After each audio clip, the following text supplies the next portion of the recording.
There's not one guy, one person in the history of this program that's bigger than the program. What's better than this? Guys being dudes.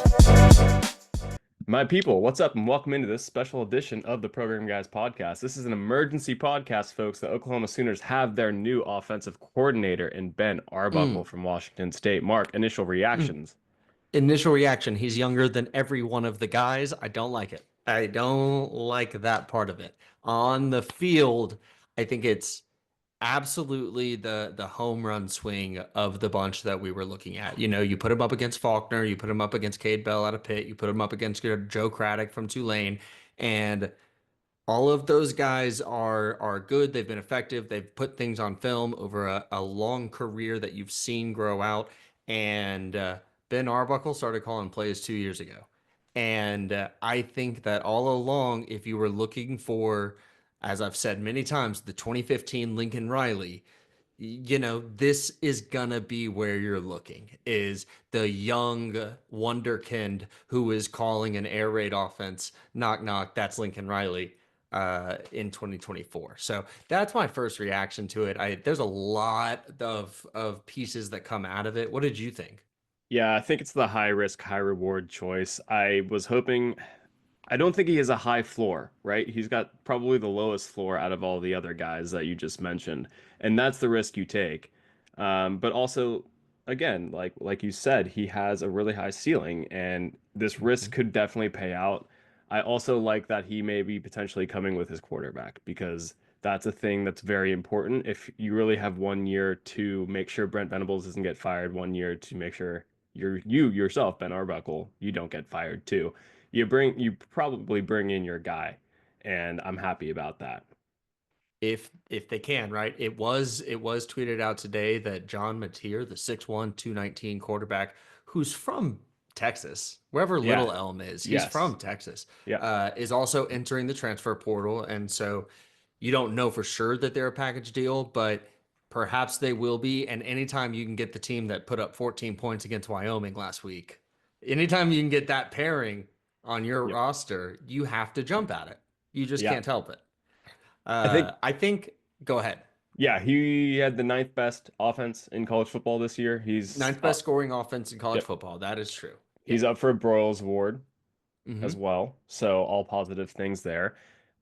You were gonna say something, I'll let you go.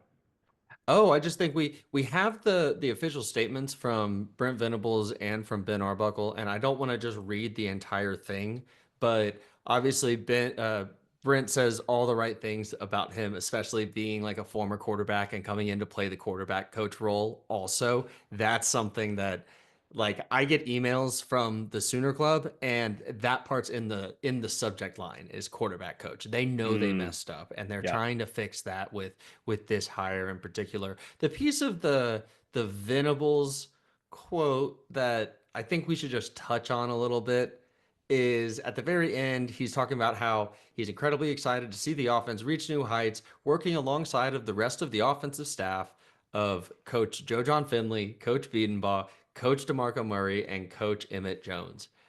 And to me, I think some of those guys are actually going to be sort of invited to find other places to work. But it is definitely interesting that they're still listed there at all.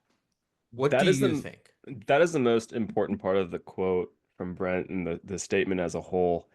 I see it in maybe two ways. If I put myself in Brent's perspective, he's the reason why these guys had a bad year for the most part by hiring Seth Luttrell, and he probably has some empathy for them as to why the season went incorrectly and wants to take responsibility by letting them keep a job. Mm-hmm. I kind of get that if I put myself in his position, but also these guys weren't good enough as a position group, position by position. I mean, maybe Emmett Jones' arguments there that he had a very unsuccessful year because of his Gets a injuries, mulligan. but position group by position group, everyone underperformed this season. And if you look at it from that perspective, you're going to hire a 28-year-old to come in and tell D'Amico, It's 29. 29, to tell D'Amico and Bill Biedenbaugh to their face they were bad and that their Right. ideas aren't good. and expect like I don't know if you can expect that out of a 29-year-old to come in and just look at like essentially legends in their field and tell them that they're doing a bad job. So Right. will we see real change? My assumption right now is no, we'll just see a better play caller. Maybe not real change in all of those rooms, which I think needs to happen as well. Well, you do also look at, I mean, DeMarco Murray has worked under different offenses, and the backs are always about what the backs are, right? They get better year over year, but you don't see a ton of, development during the season from a lot of these guys. I would argue against myself, say Javante Barnes came on midway through this season, but, you don't see a ton of development out of these guys. And I just wonder, man, like, is it worth keeping some of the upperclassmen you have now and some of the recruits that you think you're going to have on the way to keep the ball rolling here? I sort of think that Brent hired a guy to get on board, and we needed to get on board with a guy.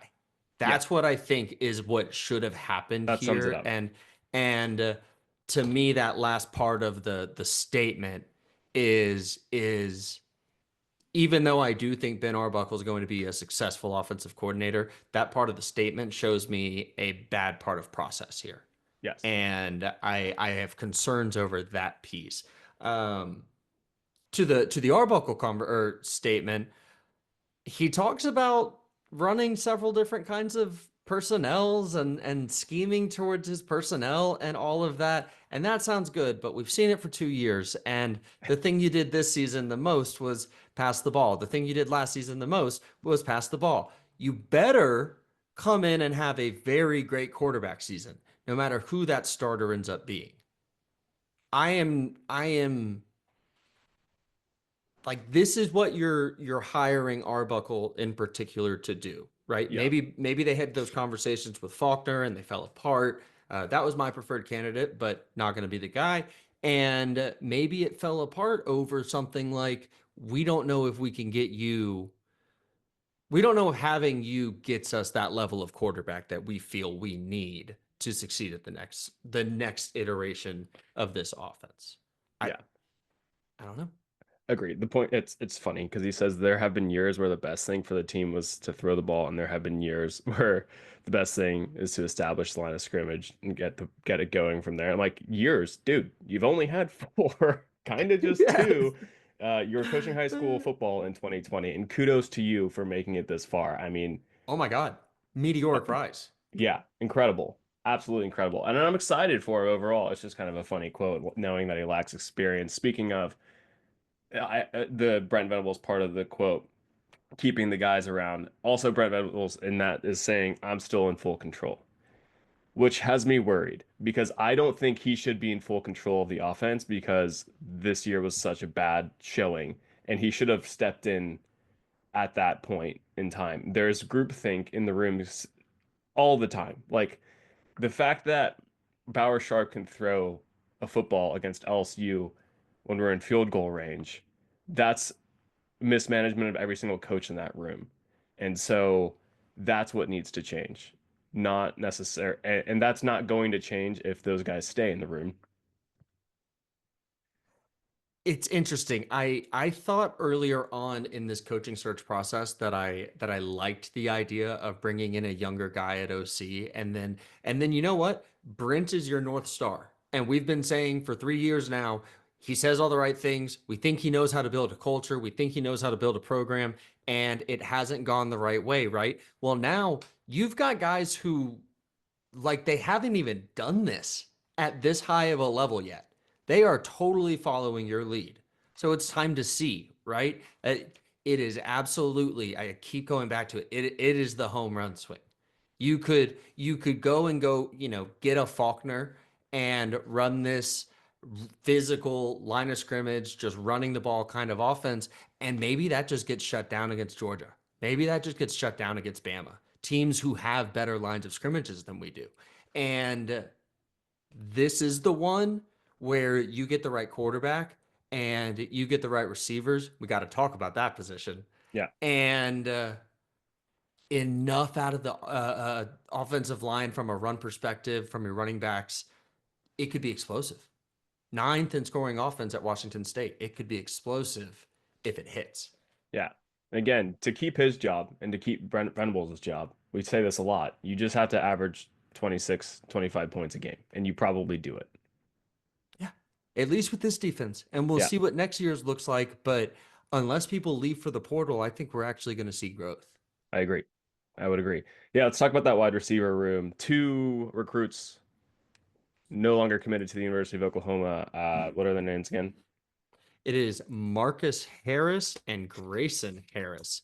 And let me tell you, two four-star wide receivers decommitting in the same day is not ideal. I've seen some of the people who claim to be clued in online act like this is Oklahoma taking scholarships away. And man, if it is, I'm very surprised. Grayson Harris was the first wide receiver to commit to Emmett Jones whenever he came to Oklahoma. He was committed to Emmett Jones when he was at Texas Tech. That's a guy who isn't going to just up and go and pull the scholarship unless he is directed, like directly told to.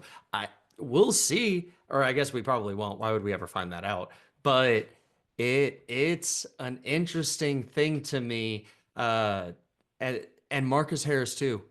I think losing both of them at the same on the same day where Jaquez Petaway also hits the portal, and you weren't really counting on Jaquez to be a playmaker. He weren't really. I mean, he was probably headed to the portal all along, but losing three in one day is sort of a tough blow.